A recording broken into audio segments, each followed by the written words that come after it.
Pessoal, estamos iniciando a nossa última live do Cinema em Movimento Circuito Universitário em Goiânia, né, no estado de Goiás. E hoje nós iremos comentar um pouquinho sobre o filme Rio Negro. E eu já vou adicionar aqui a nossa convidada.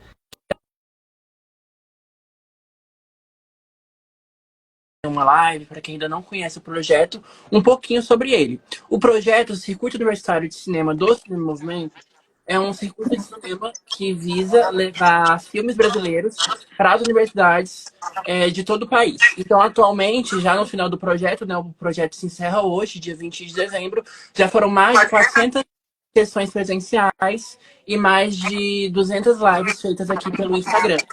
Então, esse é um projeto, como eu falei, que visa levar esse cinema brasileiro para essas universidades, principalmente cinema de documentários de artistas independentes do Brasil. Então, é um projeto muito importante que este ano, inclusive, ele está com a temática direitos humanos, que busca trazer filmes sobre pessoas que historicamente e até atualmente têm os seus direitos humanos questionados e até mesmo negados aqui no Brasil. Então, para dar continuidade à nossa live, eu vou apresentar a nossa convidada, que é a Bárbara Dezembrina. Ela é estudante de licenciatura em História pela Universidade Federal de Goiás. Atuou como bolsista do Programa Institucional de Bolsa de Iniciação à Docência, PIBID, por 1 ano e 8 meses. Atualmente é bolsista do ProLicem, que é o Programa de Iniciação à Pesquisa na Licenciatura da UFG, no ciclo 2024-2025, e que realiza pesquisa sobre histórias de vida e o ensino de história em Goiás. Faz parte da comissão organizadora da Semana de História da Universidade Federal de Goiás, que, para quem não sabe, é o maior evento da Faculdade de História, lá da universidade. E tem como área de interesse didática da história, ensino de história e história oral. E só para, antes de passar a palavra para ela, eu quero falar um pouquinho para vocês sobre o filme. Eu vou ler aqui a sinopse para vocês. Rio Negro é um documentário que apresenta um olhar possível para a história do Rio de Janeiro, assentado na presença e contribuição da população negra de origem africana na formação da cidade. A partir de entrevistas e amplo material de arquivo, a narrativa busca desvelar como a população negra forjou trajetórias individuais e laços comunitários em uma cidade diáspora marcada pelas disputas em torno do projeto civilizatório das elites brancas. Rio Negro confere centralidade a esse debate, articulando o ideário racista, a transferência da capital para Brasília e suas consequências político-institucionais para o Rio de Janeiro. Então, dessa forma, para quem ainda não viu o filme, ele está no Instagram, da MPC Filmes na bio, ou também, se quiser me mandar uma DM pedindo o link do filme, eu envio. Então, agora eu passo a palavra para a nossa convidada, Bárbara. Boa tarde, gente. Obrigada, Thiago, pelo convite. É um prazer participar do Cinema em Movimento, né? A última sessão. Eu estou muito feliz, eu já tive a oportunidade de participar de outras sessões, assistir presencialmente, também online. Enfim, fico muito feliz de poder participar. Bom, esse filme, né, eu ainda não tinha assistido. Assisti outros filmes que o Thiago fez sessões, né, na faculdade, enfim. E eu gostei muito dele, né, Rio Negro. É um filme excelente, assim, de fato, para quem quer entender um pouco mais, né, da cultura preta, né, assim, de como começou, né, de certa forma, vamos dizer assim. O filme, né, trata ali começa tratando do século XVIII, XIX, e faz, vamos dizer assim, né, uma intercalação, né, sempre ali entre o passado, principalmente no começo, né, entre o passado, a questão histórica, né, o documentário é muito rico, né, porque conta com muitos historiadores, né, principalmente. Tem também participações de, enfim, músicos, né, arquitetos, pessoas também muito importantes que vão falar, né, a respeito da história do Rio de Janeiro de várias formas. Então, o filme ele vai falar, né, tanto de vários aspectos culturais, né, como a religião, a medicina, as festas populares, né, o carnaval. Então, de fato, passa por todas essas questões, né, que traz a respeito de um protagonismo, né, tanto individual, né, de certas pessoas, né, como também coletivo. Então, eu achei muito pertinente, né, a forma como esse documentário foi produzido, justamente para que a gente possa entender isso, né.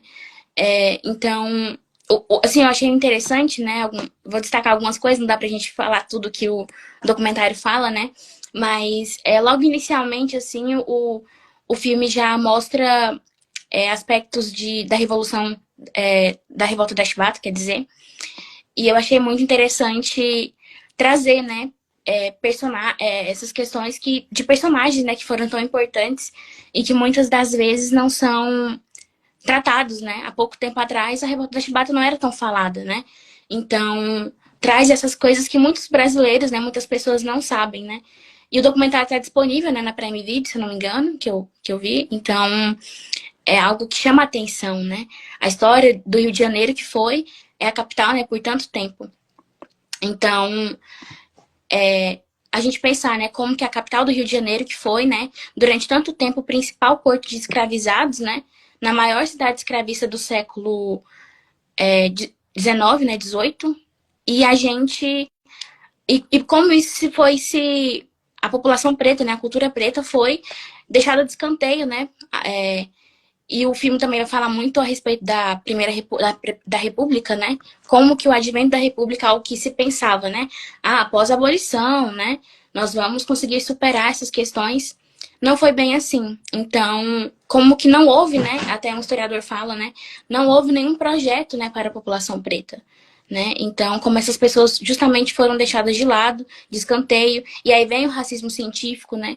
Então, a gente pensar, né, como que tudo isso foi afetada a forma como essa cultura ela teve que resistir e teve que ressignificar muita coisa. Então, o documentário aborda isso assim de forma excelente para a gente entender isso, né? Até mesmo uma coisa que eu anotei aqui para lembrar de falar, que eu achei muito interessante, vai falar que o Rio ele era como um laboratório, né? O laboratório do país. Então, as coisas que aconteciam, né? Os projetos eram primeiro lá. Então, quando houve, né, a reforma urbana em 1904,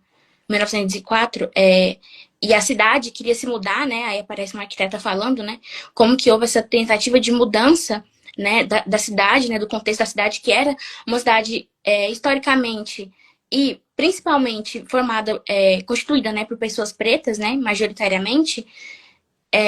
E essas pessoas, né, destituir, enfim, os lugares que essas pessoas estavam, né, onde eram manifestações delas, né, como os terreiros, né, de candomblé, de umbanda também. Então, que estava no centro da cidade, né. Então, como tudo isso foi expulso, né, foi deixado de escanteio e, novamente, né, essa população teve, né, que buscar novas formas de resistir e de existir naquele espaço. Então, é interessante a gente pensar, né, nessa mistura tanto da cultura quanto do próprio espaço, né, o território, e como a gente trata isso, né? Porque às vezes a gente nem pensa nessas coisas, né? Mas, por exemplo, pensando no olhar de professora, né? Futura professora, como que a gente vai dar aula, né, disso? E é interessante, né, porque esse documentário ele pode ser usado para isso também, né? Mas fala só do Rio de Janeiro. Sim, mas é uma das formas da gente olhar, né, para a capital, que era a capital do país, e como a gente vai tratando, né, disso ao longo do tempo. Então, até o historiador fala, né, que foi a reinvenção de sentidos que essa população teve que fazer. Então, mesmo com o projeto de embranquecimento da população, a cultura preta, né, africana, né, de origem africana, foi prevalecendo, né? E algo que trato também muito, né, é a música, né, o samba principalmente, o documentário. Então, a gente pensar essas diversas formas de resistência cultural, né? Eu achei interessante também que falou da medicina, né? Porque destaca que a medicina chegou no Brasil, né? Assim, de certa forma, mais tarde, né, do que deveria ter sido, né, para a elite. E mesmo assim, né, a elite teve uma certa resistência, porque quando se estava, né, alguém doente, procurava-se justamente, né, a população preta, né, que detinha conhecimento das ervas, né, então até mesmo que eles rechaçavam era o que eles buscavam, né, quando precisavam. Então a gente vê, né, como que o racismo, né, e mesmo assim tudo isso foi incorporado, mesmo com o racismo prevalecendo nessa sociedade. Então, o filme também aí vai começar, né, tratar de outras questões, né, como a música popular, o teatro, o carnaval, e trata dessas questões, né, que às vezes a gente pensa, né, dá como natural, enfim, nem pensa muito, mas é fundamental a gente, assim, ver, né, no documentário, né, pessoas, né, que, no teatro, por exemplo, né, que estavam ali e pessoas pretas, né, como, esqueci o nome dela agora, mas acho que era dançarina, né, e incorporou por meio da dança, elementos da cultura preta. Então, é essencial a gente pensar nisso. Você quer falar alguma coisa, Thiago? Então, inicialmente, eu gostaria de destacar na sua fala, quando você falou sobre o potencial que esse filme tem para ser passado em sala de aula, né? Gostaria que você aprofundasse um pouco mais nisso. Sim. Então, algo que a gente pode tratar, na minha opinião, assim, justamente porque, assim, o filme ele faz uma revisão, né, passa por várias questões, mas, assim, grande parte do filme vai tratar justamente da cultura, né, então, da música, do teatro, do carnaval, então, a gente pode pensar, né, nesses elementos culturais como formas de resistência. Então, em sala de aula, quando se fala dessas questões de resistência, né, de como a população preta durante a República, né, a Primeira República, durante também a ditadura civil-militar, né, que o filme também vai tratar um pouco disso, né, como que as políticas públicas, né, justamente visavam negar, né, enfim, diziam de uma democracia racial, né, então o filme também trata um pouco disso. Então, é uma forma da gente trabalhar o filme também, né, destacando como a valorização da negritude, né, foi chegando ali, né, e foi conquistando o espaço público de uma forma, mesmo ali tendo todos os impeditivos, né, mesmo assim como que o movimento negro no Brasil, né, conseguiu, né, por meio da área pública, né, da área cultural, principalmente, resistir, né? Por exemplo, nas escolas de samba, né? Que foram surgindo, nos bailes também, né? De música black. Então, pensar, né, nisso, né? E também o filme trata, por exemplo, de como o racismo, né? Por mais que a gente pense, né, em comparação com, por exemplo, os Estados Unidos, né? Mas houve sim racismo que impedia essas pessoas de praticarem, né, sua religião, suas questões, por exemplo, quando elas foram expulsas, né, os terreiros de candomblé, né, os espaços de religião que eram formas de resistência, eram formas de música, era tratado, né, também formas culturais que estava ali também já a música, né, já o samba surgindo. Então, como tudo isso, né, foi sendo afastado, né? Por exemplo, a lei anti-vadiagem, a lei, né, leis que impediam essas pessoas de praticar a sua cultura, né? E pensar ao mesmo tempo, né, a dualidade de afastar dessa cultura e mesmo assim depois, né, o filme também trata da Era Vargas, né, que essa cultura foi incorporada, né, e foi dita, trazida, né, como o cartão postal, né, do país, né, Rio de Janeiro, cartão postal do Brasil, e muita dessa cultura, né, foi incorporada, né, da cultura preta, que tem de origem preta, e muitas das vezes a gente não pensa nisso, né, não pensa como tem essa influência cultural. Enfim, acho que eu falei um pouco do que você perguntou. Tá. Se você quiser dar continuidade a mais alguns pontos que você notou no filme. Certo.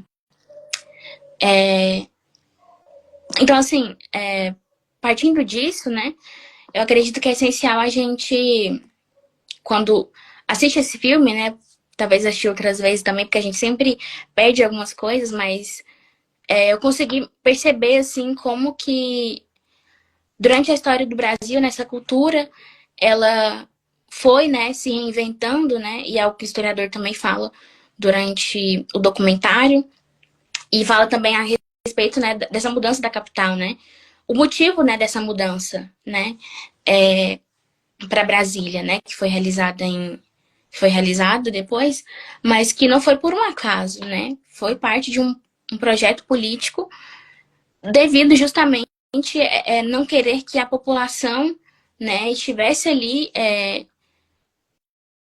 à frente, né,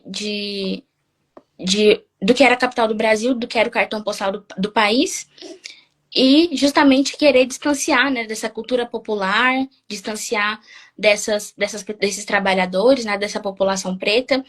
Então, pensar, né, como que nessa cidade, né, nessa cidade que foi nesse estado, foi justamente excluindo, né, a população preta e como que o estado, né, que a gente percebe no documentário, né, pouquíssimo investir em políticas públicas voltadas para integrar essas pessoas, né, à sociedade brasileira, nem mesmo, né, após a abolição, que era algo que, né, os republicanos talvez prometiam, né, e algo que a historiadora fala também, é que muitas vezes a gente pensa a abolição muito como tem uma cara branca, né, mas que a gente pensar que não, né, que ao momento que pisou uma pessoa preta, um africano, né, trazido, já havia ali resistência, né, de diversas formas.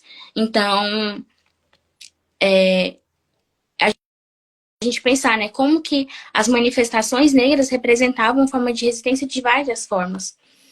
Então, eu acho interessante, né, como que o documentário vai passando por esses vários pontos, né, e vai tratando até chegar na atualidade, né. Então, a gente pensar, né, como que os movimentos negros, né, o movimento negro, né, porque os movimentos, né, porque a gente pensar que há uma pluralidade ali, aí, e como que em meio às violências, né, às censuras, perseguições, e durante, né, por exemplo, após ali a ditadura civil-militar, né, o momento de redemocratização, essas pessoas precisavam, elas, em meio a uma reestruturação do Estado, elas se reinventaram de certa forma, né?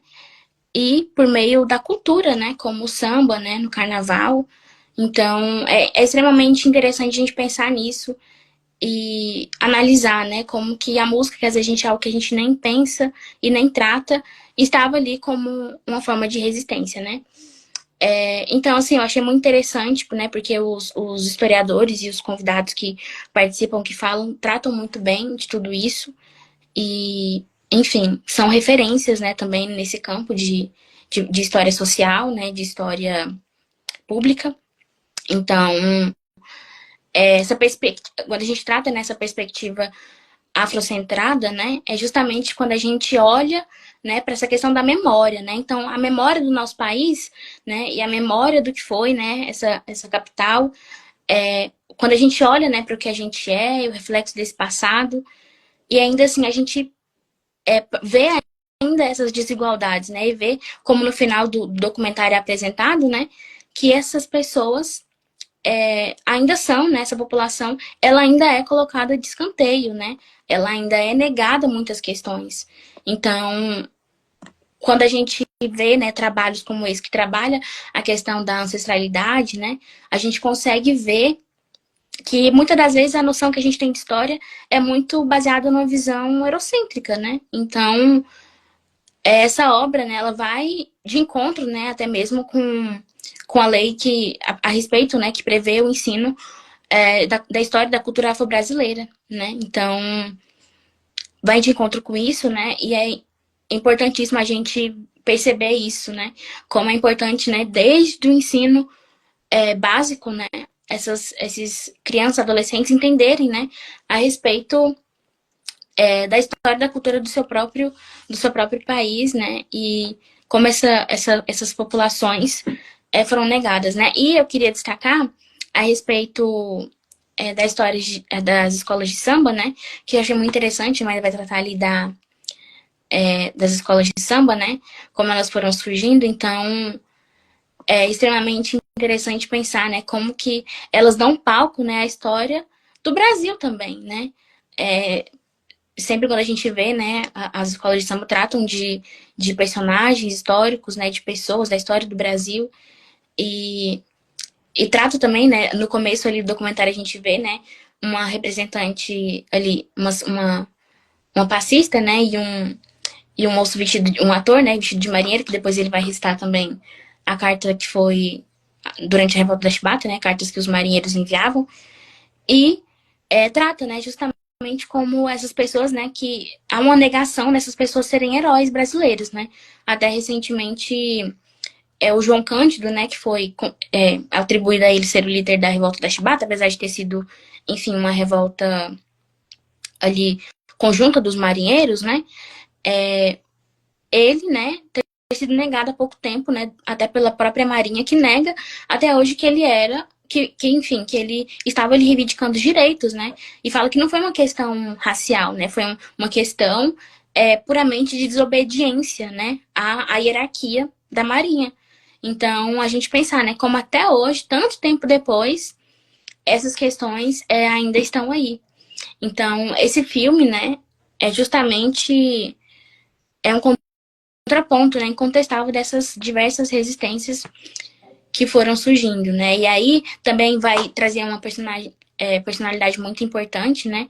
Que é esqueci o nome dela agora, mas é mãe de Oxum, acho que não sei se é esse o nome, mas que vai tratar também da Tia Ciata, né? Então, dessas casas de candomblé, né? E como esses encontros festivos se realizavam. E justamente que foi essas demonstrações religiosas, né? Essas demonstrações culturais que construíram, né? A cidade cultural, né? Em cultura riquíssima que se tem hoje. Até fala, né?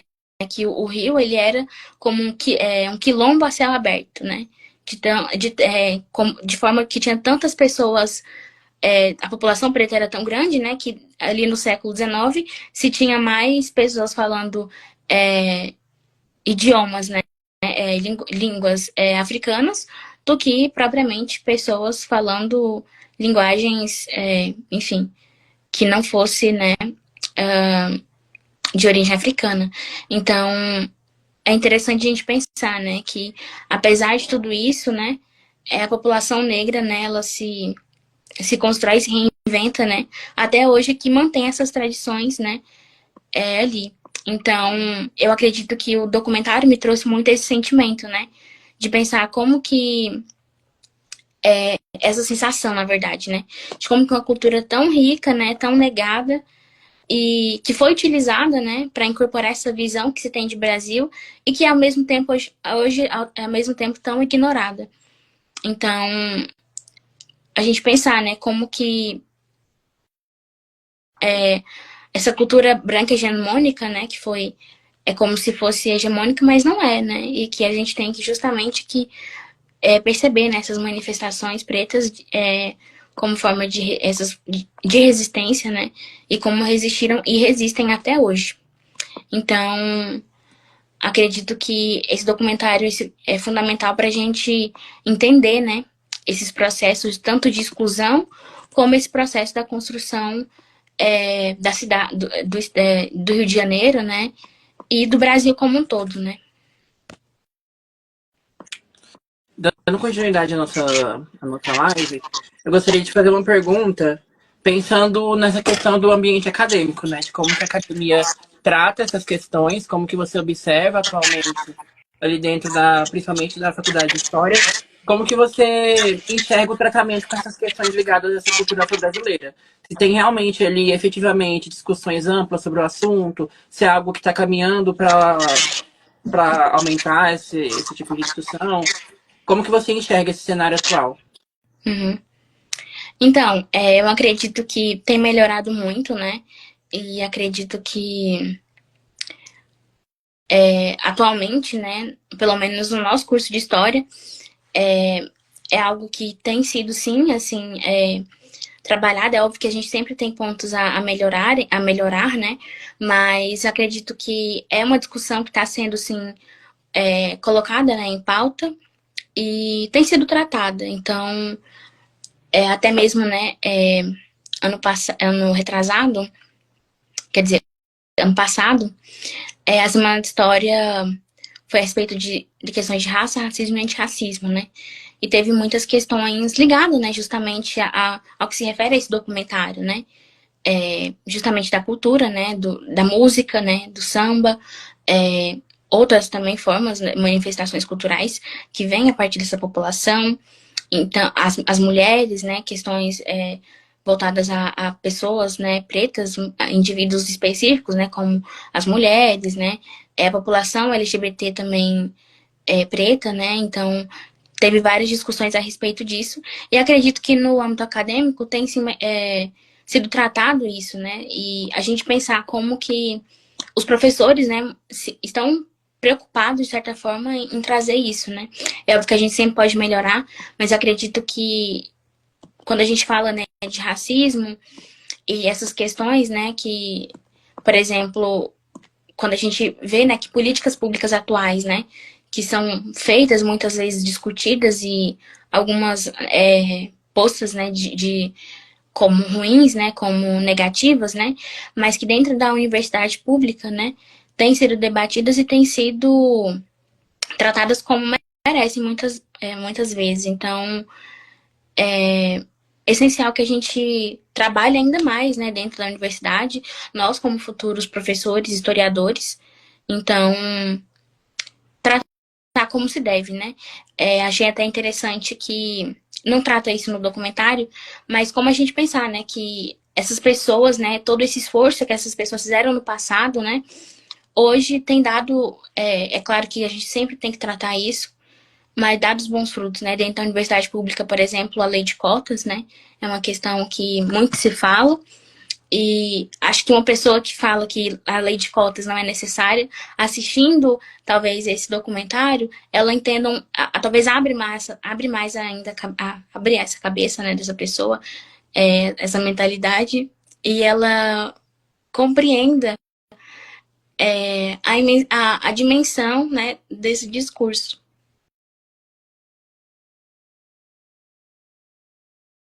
Tá, dando continuidade, então, você estava falando sobre essa questão, né, dessa lei de cotas, então, relacionando muito o filme a questões que a gente enxerga hoje em dia como emergentes, né, assim, no discurso público, assim, nas discussões públicas, né, como essa, a própria questão da lei de cotas e como que esse filme, assim, de uma forma educativa, pensando principalmente na universidade, ele pode contribuir, né, para esse tipo de discussão.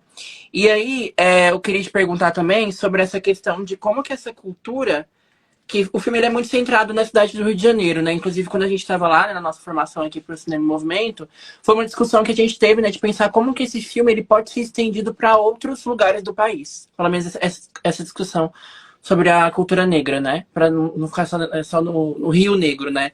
Tem outras cidades também que tem essa presença tão forte. Então, eu gostaria que você comentasse, talvez, ali, né, pensando muito nessa figura de Goiás, ou até mesmo Goiânia, como que você nota essa cultura aparecendo, não só historicamente, mas principalmente atualmente? Em eventos, ou então manifestações artísticas, ou intervenções, como que você nota a presença e a manutenção dessa cultura negra em Goiânia, principalmente que é a cidade que a gente vive, assim, né? Sim. Então, eu acredito que. Peraí, só um minutinho. Gente, a nossa convidada tá tendo algumas instabilidades aqui na conexão, mas eu vou aguardar aqui para ver se ela volta. Ou então se a gente reiniciar a live, tá? Vamos lá. Mas enfim, ela estava falando sobre essa questão, né? Como eu falei, de como que esse filme ele pode ter a sua discussão ampliada para outros lugares do país, não só no Rio de Janeiro, né? Que essa é uma discussão dessa presença dessa cultura negra, é uma presença que a gente nota em todos os lugares do país, né? Desde o sul até o norte, em todas as regiões. Então, é pra gente poder pensar mesmo como que isso aparece nesses outros lugares, principalmente aqui em Goiânia, né, em Goiás. Então era sobre isso que ela estava falando aqui, só para voltar aqui e introduzir vocês. Vamos só aguardar mais um pouquinho aqui para ver se eu consigo adicionar ela de volta.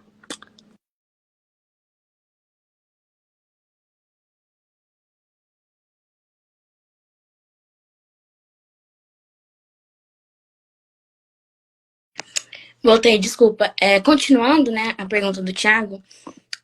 Bom, eu acredito que nas manifestações culturais a gente consegue.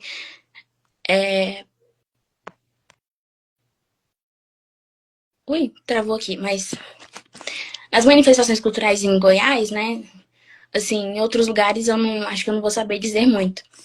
Mas acho que a gente consegue perceber que tem melhorado também, né? E isso, então, eu fico pensando, né, que quando a gente vai tratar, né, do estado do estado de Goiás e outros estados, a gente consegue perceber, né, políticas públicas, né, que tratam disso, né? Então, dessas questões raciais e tudo mais. Então, obviamente, há tentativas ainda que a gente pode perceber melhoras. Então, é sempre bom que a gente cobre isso, né? Do estado, né? Em Goiás, eu percebo que aqui em Goiânia, na verdade, né? Tem muitos. Tem algumas. Falando do samba, né? Tem algumas rodas de samba bem famosas até. Tem também o Baile Black, né? Que há pouco tempo também surgiu, né? E tem feito aí sucesso, né? Pela juventude. Então, é interessante, né? Eu não sei dizer muito bem, mas acredito que essas são as minhas impressões, né? É óbvio que no lugar que a gente tá, né, Thiago? Talvez das formas culturais não sejam as mais valorizadas, vamos dizer assim. Não seja a predominância cultural, né? Mas tem muito, né? Também a religião, né? Que muitos colegas falam, né? Muito. Então, consigo perceber que são espaços, né? Que a cultura preta é valorizada, é tratada. Então, é uma das formas que a gente pode pensar isso, né? Você quer falar alguma coisa? Então, aí, tratando dos pontos, né, que você falou aqui pra gente até agora, né? Você falou sobre como essa cultura negra ela aparece de diversas formas na cultura brasileira, né? De forma geral, assim. Das escolas de samba, da medicina e tudo mais. Eu gostaria que você falasse, assim, como que você nota, ou, enfim, você entende essa questão de como que essa cultura é representada em novelas, nas mídias, assim, de forma geral. Como que foi, historicamente, e como que esse filme, ele pode ser que ele converse com isso, ou ele se contraponha a esse tipo de representação de uma forma contrária, né? Positiva ou negativa em relação a toda essa carga histórica que a gente tem no Brasil. Aham. Em outras produções audiovisuais, eu percebo que a gente pode ver, né, como que, de uma forma muito estereotipada, né, essa a cultura preta, né. Então, por exemplo, nas novelas, né, que é algo que nós brasileiros consumimos, né, desde criança. Então, muitas das vezes, elementos, principalmente como a religião, né, que é algo que é tratado no documentário, né, a religião principalmente, a capoeira, né, e outros aspectos, né, o samba também, né, as rodas de samba eram tratadas, né, nesse lugar de marginalidade, né, nesse lugar do marginal, né, do, do errado, né. Então, a pessoa que talvez tenha algum tipo de certos tipos de preconceitos impregnados com relação a isso, né? Religião, o samba, né? Que também era uma forma de demonstrar religião, né? Até mesmo como uma forma de conseguir, né? Produzir, falar da sua fé e, ao mesmo tempo, não ser ali, né? Recriminado, não ser perseguido, né? De certa forma. Então, é o que a gente percebe muito, né? Nas produções brasileiras. Então, o documentário vai, né, contra isso, e a gente consegue ver, né, como que esses estereótipos, durante tanto tempo colocados, né, eles não condizem, né, e estão, de certa forma, totalmente ultrapassados, e que a gente deve, cada vez mais, né, principalmente a partir do ensino de história, né, nós como futuros professores, cada vez mais, né, combater essas visões estereotipadas, né, de combate ao racismo e, enfim, tudo isso que envolve esses preconceitos são impregnados, né?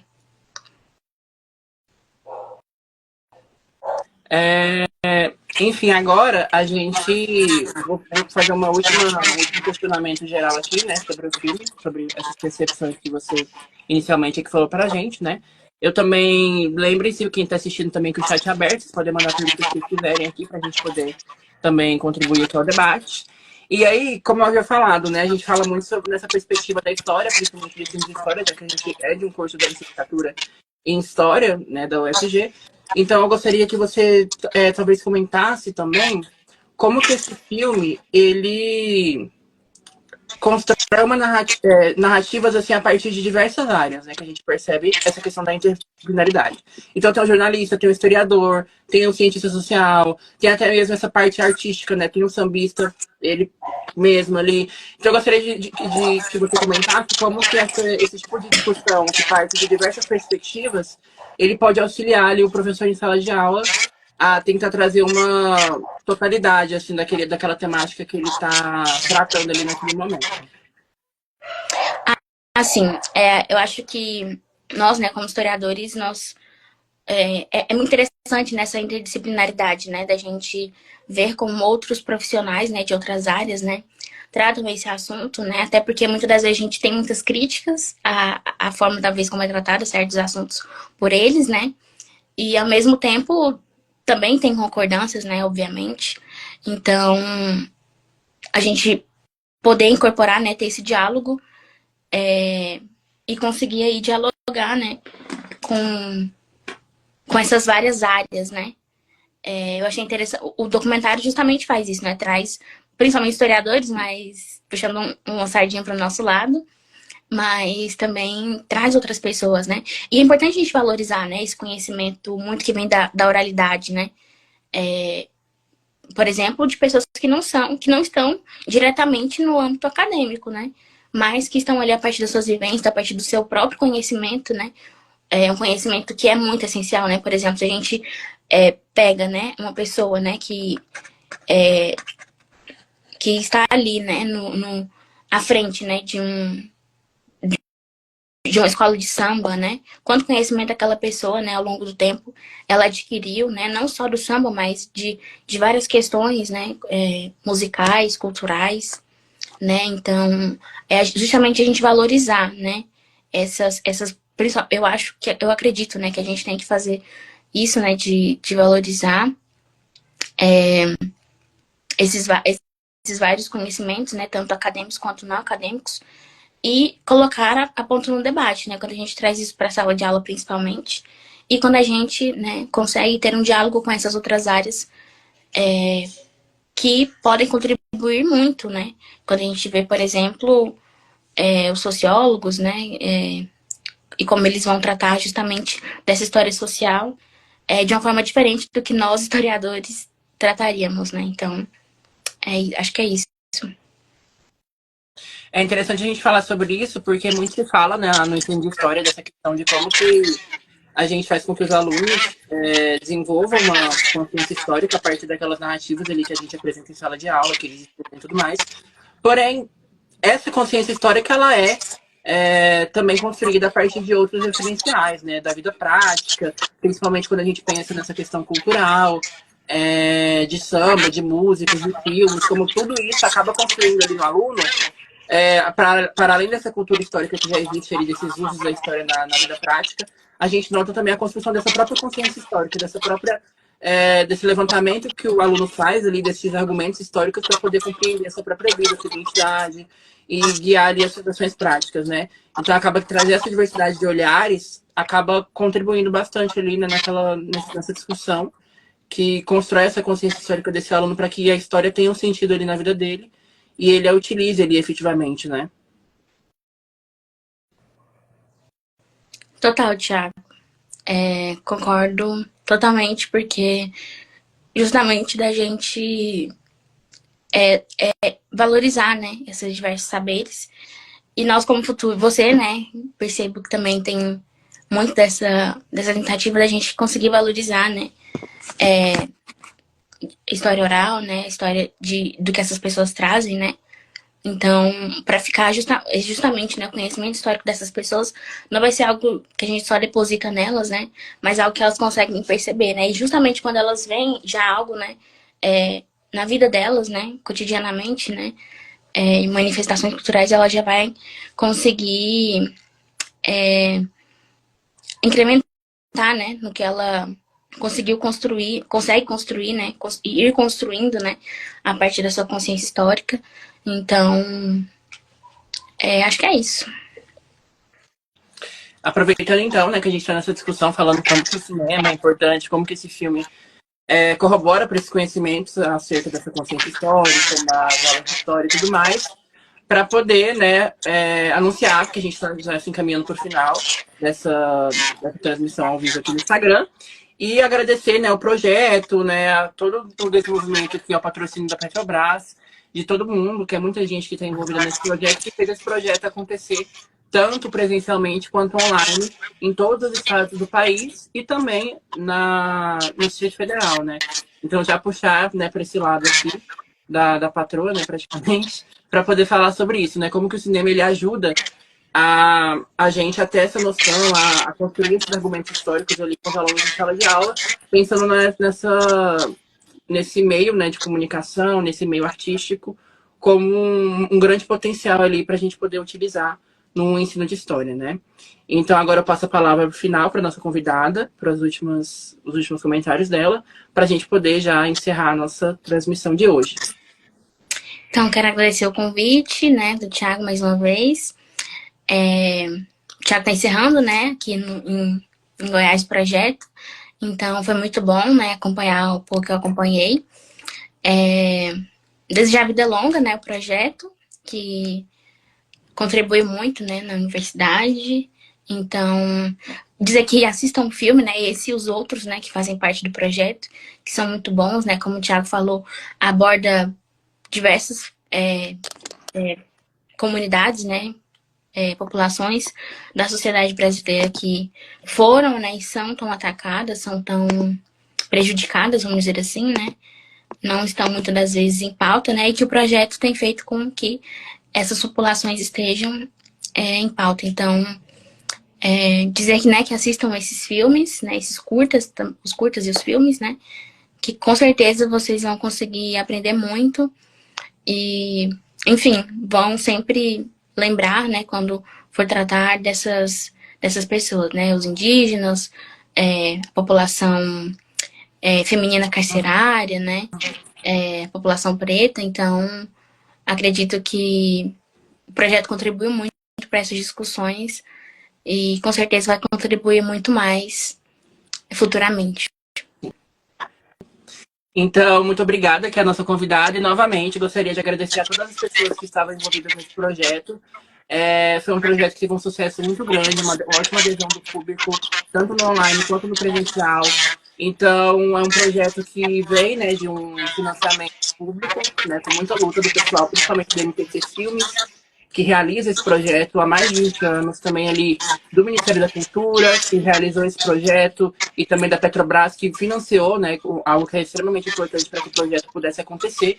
Então, agradeço a todo mundo. Reiterando o que a Bárbara falou, os filmes eles estão disponíveis no Instagram, na bio lá, né, do link da MPC Filmes, para quem quiser conferir, né, até esse final desse mês de dezembro. E após também aqui, né, a finalização do projeto, alguns filmes estão disponíveis online. Então, Para Onde Voam as Feiticeiras está no Globoplay, o Rio Negro ele está no Prime Video, e os demais, assim, alguns estão no YouTube, alguns estão em outros lugares.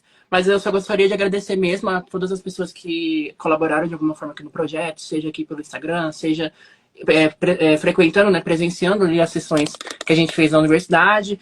E é isso, gente. A gente finaliza o projeto com muita felicidade e agradecimento aqui a todo mundo. Então é isso. Até o nosso próximo encontro. Até mais, pessoal. Obrigado.